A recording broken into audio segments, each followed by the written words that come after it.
Guten Abend, hallo, herzlich willkommen. 안녕하세요, 여러분. 독일 다니엘입니다. 반갑습니다. 여러분 혹시 넷플릭스에서 성인물이라는 방송 보셨나요? 신동엽 형과 그리고 성시경 형이 이제 여러 나라를 여행하면서 이제 어떤 성인 문학 관련된 그런 방송이었는데요.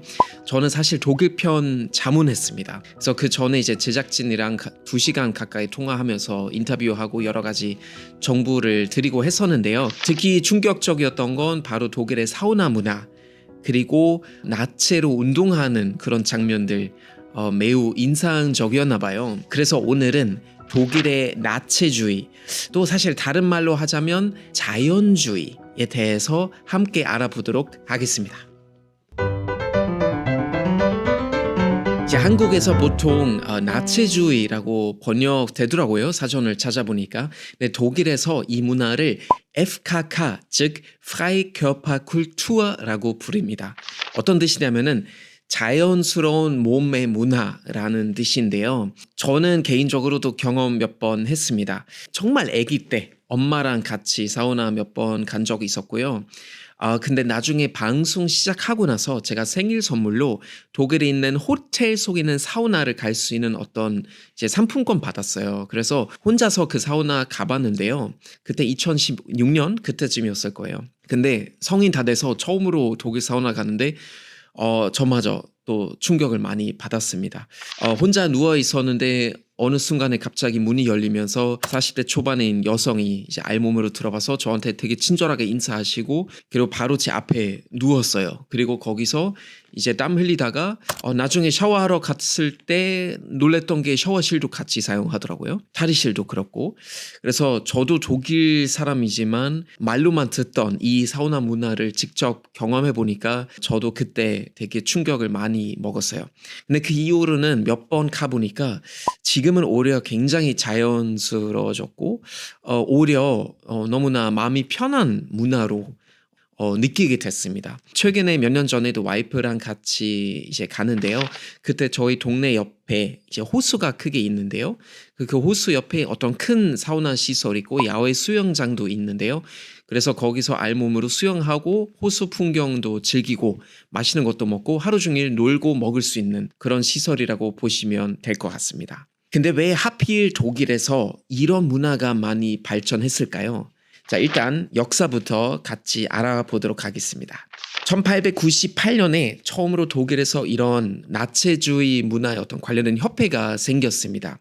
근데 왜 하필 그때 이런 문화가 생겼을까요? 독일이 1871년에 통일하고 19세기 말부터 상업적으로 굉장히 많이 발전했잖아요. 사람들이 공장에서 일하고 공기가 매우 안 좋고 이러니까 이런 상황에서 탈출하고 싶어 하는 사람들이 많아진 거죠. 그래서 우리가 공장에서 나와서 깨끗한 공기, 자연과 가까이 최대한 자연스럽게 인간답게 살자라는 어떤 흐름이 생겼는데요. 이게 바로 흔히 말하는 나투랄리스모스, 또한 자연주의입니다. 이 자연주의는 여러 요소로 나뉘어졌는데요.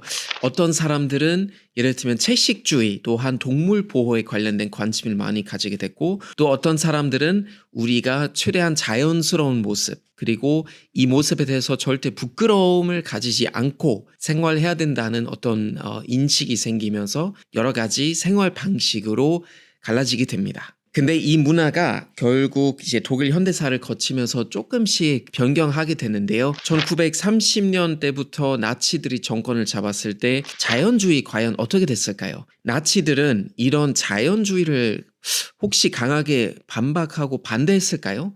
사실 그렇지는 않아요. 반박하진 않고 크게 반대하진 않았는데요. 하지만 하나의 조건이 있었어요. 나치들이 가지고 있었던 이 사상과 같은 방향으로 흘러가야만 했던 거지 사실 별도로 놀면 안 되는 상황이었어요. 그래서 나치들의 어떤 민족성, 특히 아리아 민족 관련해서 우리가 건강하고 제일 강한 아리아 민족을 만들어야 되니까 이 나체주의를 관련해서 이용한 건데요. 그게 바로 뭐냐면은 결혼 전에 상대방의 어떤 나체 모습을 보고 건강하고 강해야 결혼하면은 이게 결국 더 건강한 유전을 만들 수 있는 방식으로 여겼던 거죠. 그래서 실제로 어디까지 이것을 생활화했는지에 대한 자료는 딱히 없는데요. 하지만 나치당과 가까운 그런 나치주의 협회들 있잖아요. 그런 협회 기록들 보면 관련된 글들이 존재한다고 합니다. 그리고 30년대 한 책이 베스트셀러가 되는데요. Mensch und Sonne라는 책인데 그게 바로 인간과 태양이라는 뜻입니다. 그래서 이 책은 결국 이 나치주의 그리고 자연주의에 관련해서 매우 열려 있는데 하지만 인종차별적인 요소가 매우 많이 들어간 그런 상황이었어요. 결국 이 자연주의가 나치 시절에도 금기된 문화 아니었다는 것이 분명한 것 같습니다. 그 이후로는 분단 시기에 이 나치주의 또한 이 자연주의가 오히려 동독에서 많이 발전했었어요. 여러 가지 이유가 있는데요. 첫 번째 이유는 종교적인 억압이 없었기 때문입니다. 사실 서독은 천주교가 오히려 굉장히 좀 많은 영향을 끼쳤는데요. 동독은 개신교와 오히려 더 가까웠고 게다가 사회주의다 보니까 종교가 그렇게 큰 역할을 하지 못했고 오히려 이 사회주의라는 사상이 더 중요했었던 거죠. 그래서 종교적인 억압이 없으니까 독일에서 누드비치가 많이 생겼고 어떤 사우나 문화가 되게 자연스러웠다고 해요. 그래서 사람들이 오히려 해변 가면 그냥 무조건적으로 옷을 다 벗고 수영하거나 사우나 갔을 때도 옷 없이 또 남녀 같이 이렇게 이용했다는 기록들이 많이 남아 있는데 그게 굉장히 자연스러웠대요. 또 하나는 사회주의와 관련해서 우리가 옷을 다 벗으면 똑같잖아요. 그러니까 사회주의에서 말하는 평등성의 상징이 된 거죠. 그래서 흔히 말하는 어떤 누드비치나 사우나 문화는 오히려 동독에서 더 많이 발전했다고 보시면 될 것 같아요. 그리고 동독에서는 협회 활동이 자유롭지 못했습니다. 아무래도 사회주의 국가이고 하다 보니까 어떤 협회 설립이 그렇게 쉽지는 않기 때문에 공동체에서 이런 문화를 즐기지는 않았다고 해요. 오히려 개인이 더 자유롭게 그냥 어떤 특별한 사상 없이 이거는 뭐 자연주의다 뭐 이런 것보다 그냥 바다 가면 그냥 옷을 벗는 거예요. 굉장히 그냥 쉽고 간편하게 생각했다고 하는데요. 그리고 이 문화 자체가 생활체육과 결합되면서 옷을 벗고 나체로 운동하는 문화까지 확장됩니다. 그래서 성인물이라는 방송 보신 분들은 아마 이 부분이 매우 충격적이었을 거예요. 베를린에 있는 그런 관련된 시설을 방문했는데요. 거기서 사람들은 결국 나체로 뭐 탁구 치거나 요가하거나 심지어 트램폴린에서 뛰기도 하고 야외 스포츠 같이 즐겼는데 옷을 다 벗은 거죠. 이건 하나의 어떤 야한 개념이라기보다 정말 하나의 라이프스타일로 자리를 많이 잡은 것 같아요. 나치주의 협회 이제 홈페이지 들어가서 좀 조사해봤는데요. 여러 가지 이 자연주의의 장점들을 굉장히 설득력 있게 설명해 주시더라고요. 자연주의가 단순한 나치주의를 넘어 생활 철학이자 자유 그리고 나의 몸에 대한 좋은 긍정적인 태도를 만들어주는 라이프스타일이다. 이런 식으로 표현했더라고요. 그래서 사회적인 시선이나 압박에서 우리가 벗어날 수 있는 방식으로 언급이 많이 돼요. 그래서 우리가 뭐 어떤 명품 옷을 입어야 되고 어떤 모습을 보여줘야 내가 사회적으로 인정받는다. 이런 압박에서부터 완전히 벗어날 수는 있고 정말 인간답게 모두 다 평등하게 원래 자연에서 태어난 것처럼 생활할 수 있는 그런 개념입니다. 서로에 대한 어떤 평등성 또한 환경보호에 대한 인식 강화 효과도 있다고 하고요. 스트레스 해소라든지 또 건강회복, 비타민 D 노출 잘 되잖아요. 이런 장점들을 전부 다 언급 많이 하는데요. 저도 솔직히 좀 공감하게 되더라고요. 사실 오랫동안 한국에 살다 보니까 좀 그런 문화가 낯설 수도 있는데요. 그냥 이 문화 자체를 한번 좀 마음을 열고 경험하시면 조금 새로운 세상을 발견할 수 있는 매우 좋은 방법이라고 저는 생각합니다. 이제 그래도 중요한 사우나 에티켓도 함께 알려드릴 텐데요. 독일에는 사우나가 많습니다. 도시 곳곳에 다 있고요.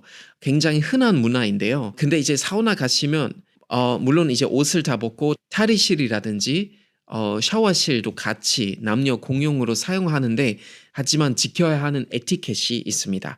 혹시 궁금하실까봐 알려드리는데요. 일단 제일 중요한 게 너무 쳐다보시면 안 돼요. 너무 째려보는 거는 아무래도 이제 예의 아닌 거죠. 그래서 째려보거나 쳐다보는 것은 결국 이제 좋은 에티켓은 아니고요. 또 하나는 자연스럽게 서로 인사를 나눕니다. 그래서 보통 사우나 있으면은 누가 방에 새로 들어오면 기본적으로 구텐탁이라고 하면서 인사 나누는 문화가 좀 기본 에티켓이고요. 혹시라도 이제 조금 이 나체로 들어가는 거 부끄러워하시면은 너무 걱정 안 하셔도 돼요. 수건을 이렇게 둘러싸서 당연히 가리면서 들어가도 되는데, 하지만 독일 사람들은 조금 예민한 부분이 있는데요. 혹시라도 수건을 깔진 않고 이 나무에 앉으시면은 안 됩니다. 그럼 혼나실 수도 있어요. 그거 중요하고, 또 하나는 맨발로 들어가잖아요. 발 밑에도 수건을 깔아야 됩니다. 예, 왜냐하면 우리가 땀을 흘리는데 이 땀이 계속 그 나무에 이제 스며 들어가고 하면은 이게 별로 좋진 않다고 생각하기 때문에 독일 사우나 가시면 무조건 수건을 깔고 앉으시고 발 밑에도 수건을 하나 깔고 앉으시는 게 아무래도 좋을 것 같습니다. 또 하나는 독일 사우나가 조용해야 됩니다. 그래서 한국 이제 찜질방처럼 식혜도 까고 막 계란 까고 막 게임하면서 고스톱 치거나 이런 건 이제 독일의 사우나는 사실 하면 안 되는데요. 그래서 대화 나누더라도 정말 속삭이면서 아주 조용하게 대화를 나누고 거의 대화가 없다고 해도 과언이 아닙니다. 네, 오늘 독일의 자연주의 또한 나체주의 문화를 이렇게 누드비치라든지 또 사우나 문화를 같이 예시로 들면서 살펴봤는데요. 뭐 조금 충격적일 수도 있고 아니면 이제 어느 정도 익숙하신 분들도 있을 수도 있을 것 같은데요. 일단 제일 중요한 핵심은 나체 자체가 핵심이 아니라 좀 우리 사회로부터 받는 억압으로부터 우리가 그때라도 조금 자유로울 수도 있고 다시 자연과 가까워지고 정말 인간답게 자연적으로 또 자연스럽게 생활할 수 있는 짧은 순간의 자유인 것 같습니다. 그래서 궁금하신 분들은 정말 망설이지 마시고 독일 가실 때 한 번쯤도 경험해 보시고 또 경험하신 분들은 댓글로 후기를 남겨주시면 좋을 것 같습니다. 저는 다음에 또 흥미로운 주제를 가지고 다시 찾아올게요. Bis zum nächsten Mal. Bis dann.